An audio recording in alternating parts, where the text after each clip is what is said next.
અંજલિ રાવલ અને તમે જોઈ રહ્યા છો ન્યૂ ભારત ન્યૂઝ। આપનું સ્વાગત છે સવારના મોટા સમાચારમાં।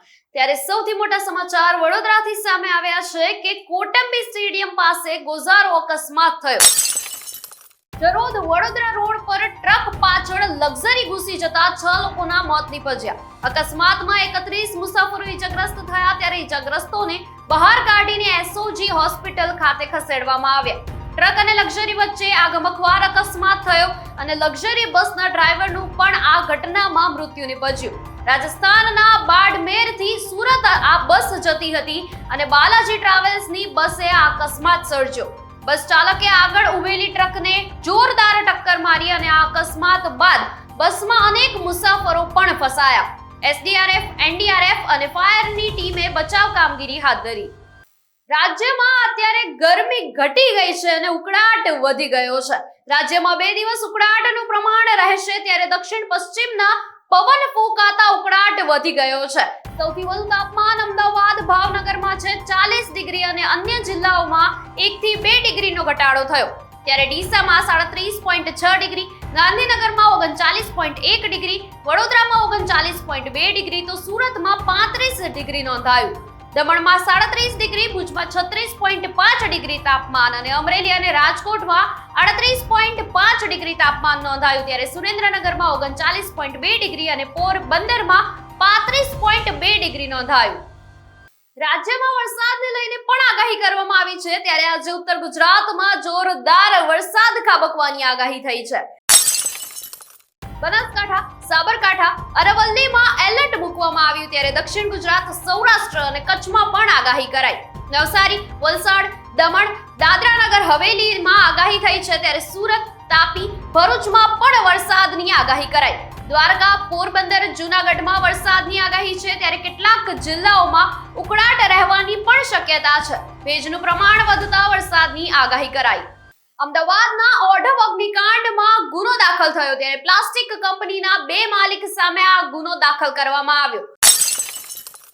આગની ઘટનામાં એક વ્યક્તિનું મૃત્યુ નીપજ્યું હતું, ત્યારે સલામતીના નિયમોના ભંગ બદલ ફરિયાદ દાખલ કરાઈ। ઓઢવ પોલીસે ગુનો દાખલ કરી તપાસ શરૂ કરી છે અને અરુણ માંગરોલિયા, સાગર માંગરોલિયા સામે ગુનો દાખલ કરાયો। ઓઢવ વિસ્તારમાં 5 દિવસ પહેલા આ ઘટના બની હતી અને પ્લાસ્ટિક ફેક્ટરીમાં આગ લાગતા એકનું મોત નીપજ્યું હતું। કંપનીના માલિક પિતા પુત્ર સામે પોલીસે ગુનો દાખલ કર્યો। મુખ્યમંત્રીની અધ્યક્ષતામાં કેબિનેટ બેઠક મળશે અને સાંજે 5 વાગે સ્વર્ણિમ સંકુલ 1 ખાતે આ બેઠક યોજાશે। નવી ઔદ્યોગિક નીતિ, રોકાણ અંતર્ગત ચર્ચા કરાશે અને પોલિસીના ગ્રાઉન્ડ લેવલ અમલીકરણની સમીક્ષા થશે।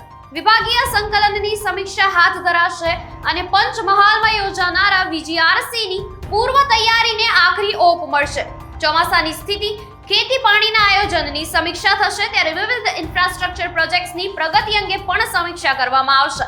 રાજ્યની સાંપ્રત પરિસ્થિતિ અંગે ચર્ચા અને વિચારણા થશે। શાળા પ્રવેશોત્સવ, યોગ દિવસ ઉજવણી અંગે પણ ચર્ચા કરવામાં આવશે। આરટીઈ એટલે કે રાઇટ ટુ એજ્યુકેશનમાં વિદ્યાર્થીઓનો નબળો પ્રતિસાદ જોવા મળ્યો।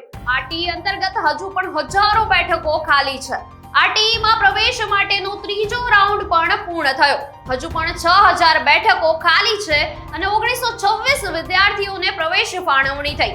પ્રવેશ ફાળવણી સામે 939 પ્રવેશ કન્ફર્મ કર્યા છે અને ખાલી બેઠકો ભરવા આવતીકાલે વધુ એક રાઉન્ડ યોજાશે। લેબેનનમાં ઇઝરાયલના હુમલા યથાવત છે, ત્યારે હવાઈ હુમલામાં 4 લોકોના મૃત્યુ નીપજ્યા।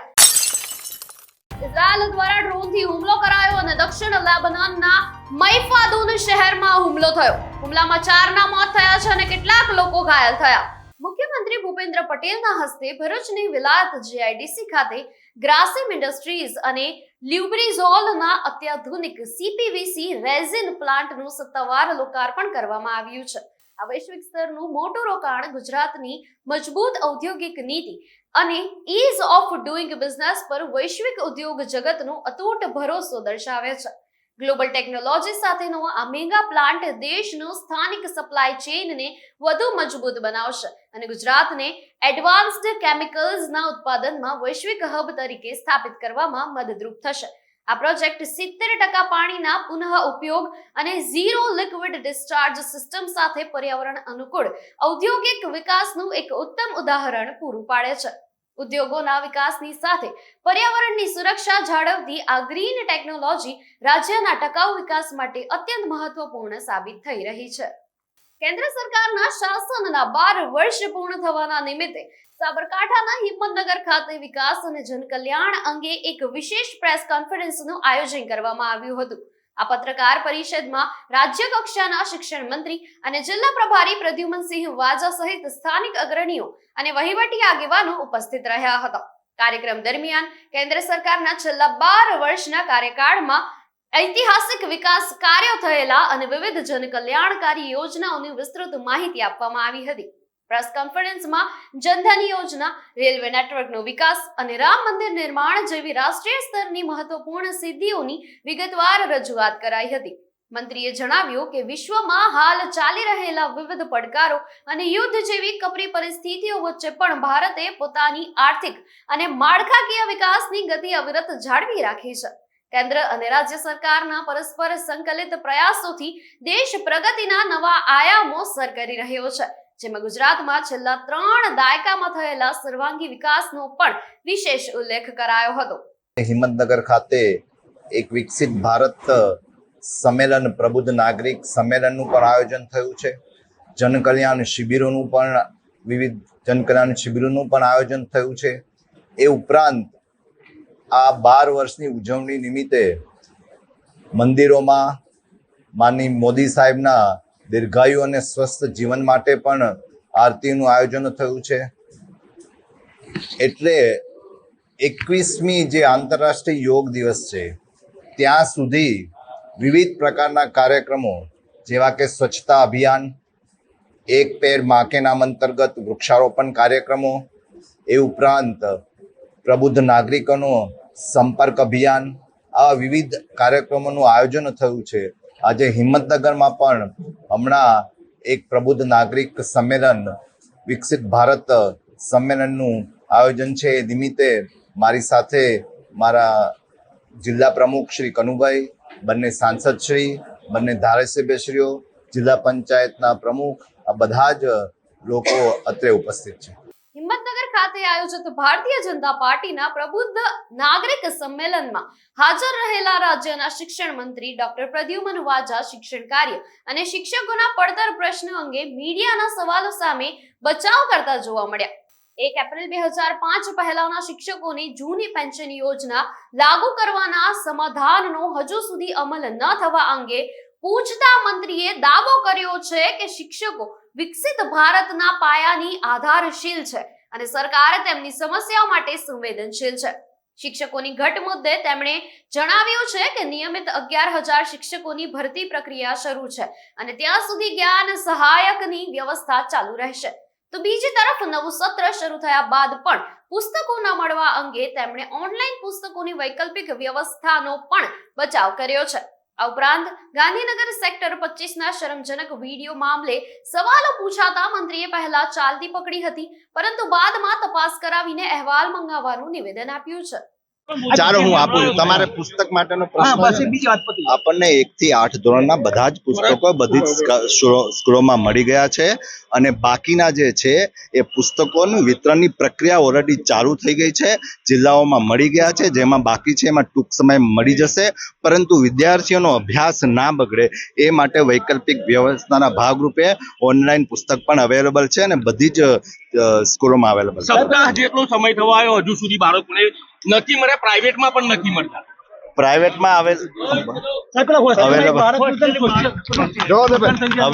છે, પ્રાઇવેટમાં બી અવેલેબલ છે પુસ્તકો અને બાકીમાં પ્રક્રિયા ચાલુ જ છે અને ઓનલાઈન તો અવેલેબલ છે જ. આપણે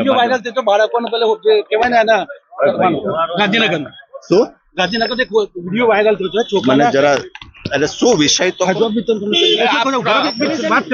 સ્કૂલના આચાર્યના પુત્ર દ્વારા દુષ્કર્મ આચરવામાં આવ્યું છે. એની તપાસ કરાવીને અહેવાલ મંગાવી દઉં છું. ગુજરાતમાં ભેળસેળ અને ગુણવત્તા વિહોણા ખાદ્ય પદાર્થો સામે રાજ્ય સરકારે ઝીરો ટોલરન્સની નીતિ હેઠળ એક મોટું ઓપરેશન હાથ ધર્યું છે.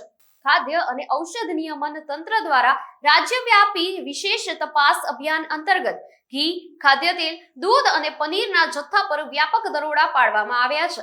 આ કડક કાર્યવાહી દરમિયાન ₹5.89 કરોડથી વધુની કિંમતનો 2.12 લાખ કિલોથી વધુ શંકાસ્પદ ખાદ્ય પદાર્થોનો જથ્થો ઝડપી પાડી કાયદેસરની કાર્યવાહી કરાઈ છે. આ મેગા ડ્રાઈવ અંતર્ગત અમદાવાદ, સુરત, રાજકોટ, વડોદરા અને બનાસકાંઠા સહિત 16 થી વધુ જિલ્લાઓમાં વિવિધ બ્રાન્ડ તેમજ ખુલ્લા વેચાણના સેમ્પલ લેવામાં આવ્યા છે. આરોગ્ય મંત્રી પ્રફુલ્લ પાનસેરિયાએ સત્તાવાર રીતે જણાવ્યું છે કે રાજ્ય સરકાર નાગરિકોના આરોગ્ય સાથે કોઈ પણ પ્રકારનું સમાધાન નહીં કરે અને નિયમોનું ઉલ્લંઘન કરનારા વેપારીઓ સામે રાષ્ટ્રીય ખાદ્ય સુરક્ષા કાયદા હેઠળ કડક કાર્યવાહી ચાલુ કરશે. સુરતના લિંબાયત મીઠી ખાડી વિસ્તારમાં ઘેટાના આતંકથી અફરાતફરી મચી હતી. ઘેટાએ અચાનક હિંસક બનીને રસ્તા પરથી પસાર થતા રાહદારીઓ અને સ્થાનિક લોકો પર આડેધડ હુમલો શરૂ કર્યો છે. આ અણધારી ઘટનામાં એક નાના માસૂમ બાળક સહિત અનેક નાગરિકો ગંભીર રીતે ઈજાગ્રસ્ત થયા છે અને સમગ્ર પંથકમાં ભયનો માહોલ છવાયો છે. સ્થાનિકોએ તમામ ઈજાગ્રસ્તોને નજીકની હોસ્પિટલમાં સારવાર અર્થે ખસેડ્યા છે. જાહેર માર્ગો પર રખડતા પશુઓના કારણે નાગરિકોની સુરક્ષા સામે મોટા સવાલો ઊભા થયા છે.